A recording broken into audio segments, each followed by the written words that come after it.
उसके बाद जो है वो पानी के अहकाम आ जाते हैं। पानी के अहकाम में सबसे पहला मसला ये है मुज़ाफ़ पानी जिसकी डिटेल मैंने आपको पीछे मसला नंबर 13 में बताई थी, ये आपने दोबारा से इसको पढ़ना है। किसी नजिस चीज़ को पाक नहीं करता। जो मुज़ाफ़ पानी होता है वो किसी नजिस चीज़ को पाक नहीं करता। ऐसे पानी से ना तो गुस्ल किया जा सकता है और ना ही वज़ू हो सकता है। वज़ू और गुस्ल करना भी बातिल है।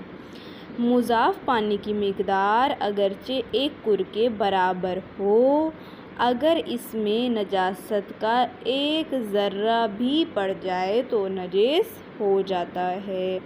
अलबत्ता अगर ऐसा पानी किसी नजिस चीज़ पर ऊपर से गिरे तो इसका जितना हिस्सा नजिस चीज़ से मुत्तसिल होगा वो नजिस हो जाएगा, और जो हिस्सा नजिस पानी से मुत्तसिल नहीं होगा तो वो क्या होगा, पाक होगा। मसलन अगर अर्के गुलाब को गुलाब दान से नजिस हाथ पर छिड़का जाए तो इसका जितना हिस्सा हाथ को लगा वो नजिस होगा, और जो नहीं लगा वो क्या होगा, पाक होगा।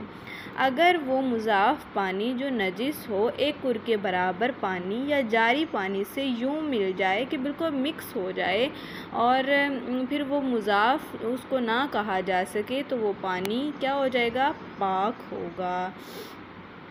अच्छा, उसके बाद कहते हैं कि अगर एक पानी मुतलक था, यानी साफ़ व शफ़ाफ़ था, मुतलक उस कहते हैं कि जो खालिस पानी होता है, और बाद में इसके बारे में ये मालूम ना हो सका कि ये मुज़ाफ़ हो जाने की हद तक पहुंचा है या नहीं है, तो वो उसको क्या मुतलक ही तसव्वुर करेंगे, यानी नजिस चीज़ को पाक भी करेगा और इससे वज़ू और गुस्ल करना भी दुरुस्त होगा। अगर पानी मुज़ाफ़ था और ये मालूम ना हो कि वो मुतलक हुआ है या नहीं तो वो मुज़ाफ़ तसव्वुर किया जाएगा, यानी किसी चीज़ को पाक नहीं करेगा और इससे वज़ू और गुस्ल करना भी दुरुस्त नहीं है, बातिल है। ऐसा पानी जिसके बारे में ये मालूम ना हो कि मुतलक है या मुज़ाफ़, और ये भी मालूम ना हो कि पहले मुतलक था या मुज़ाफ़, तो नजासत को पाक नहीं करेगा, क्योंकि इसके बारे में मालूम ही नहीं हो रहा ना, और इससे वज़ू और गुस्ल करना भी बातिल है। जो ही कोई नजासत ऐसे पानी में पड़ेगी और वो कुर से कम हो तो वो पानी नजिस हो जाएगा, और अगर ये कुर या उससे ज़्यादा हो तो भी एहतियात वाजिब की बिना पर नजिस हो जाएगा। ठीक है। ऐसा पानी जिसमें खून या पेशाब जैसी आइन नजासत आ पड़े और इसके बू, रंग या जायके को तब्दील कर दे, नजिस हो जाता है, खा वो कुर के बराबर या जारी पानी ही क्यों ना हो। बल्कि अगर इस पानी की बू, इसका रंग और इसका जायका किसी ऐसी नजासत से तब्दील हो जाए जो इससे बाहर है, मिसाल के तौर पर साथ पड़ा पानी और उसके साथ पड़ा हुआ है कोई मुर्दार पड़ा हुआ है जिसकी वजह से उसकी बू बदल जाती है, तो एहतियात लाजिम की बिना पर वो नजिस हो जाएगा।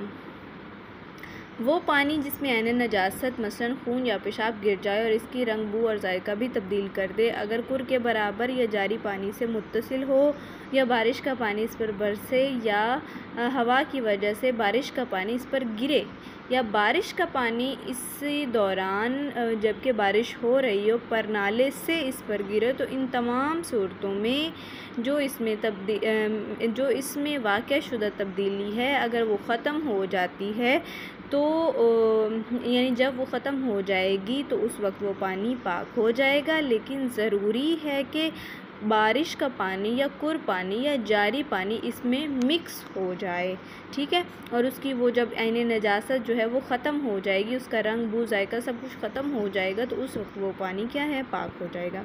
अगर किसी नजिस चीज़ को कुर पानी या जारी पानी में पाक किया जाए तो जिस बार धोने में वो चीज़ पाक हो रही है उस वक्त जो उससे पानी निकल रहा है तो वो क्या है, पाक होगा। जो पानी पहले पाक हो और ये इल्म ना हो कि बाद में नजिस हुआ है या नहीं हुआ, और तो वो उसको हम पाक ही कहेंगे। और इसी तरह जो पहले पानी नजिस था और बाद में हमें नहीं मालूम कि ये पाक हुआ है या नहीं हुआ, तो उस सूरत में हम उसे नजिस तसव्वुर करेंगे, वो नजिस होगा। ठीक है जी। यहाँ तक हमारे जो है वो पानी के अहकाम मुकम्मल हो गए हैं। इंशाअल्लाह आगे जो है हम ये कुछ अहम हैं मसाइल वो करेंगे, बैतुल ख़ला के मसाइल और इस तरह इस के जो दूसरे मसाइल हैं, और इंशाअल्लाह फिर हम नजासात शुरू करेंगे। यहाँ तक आपको कोई भी सवाल हो, कोई भी चीज़ जो है जो समझ ना आई हो तो आप लोग पूछ सकते हैं। इंशाअल्लाह आप लोग बहुत अच्छा सा कीजिएगा। परवरदिगार आलम आपके वक्त में बरकत पैदा करे, आपकी तौफ़ीक़ात में इजाफ़ा करे। अपनी दुआओं में स्पेशली मुझे याद रखिए।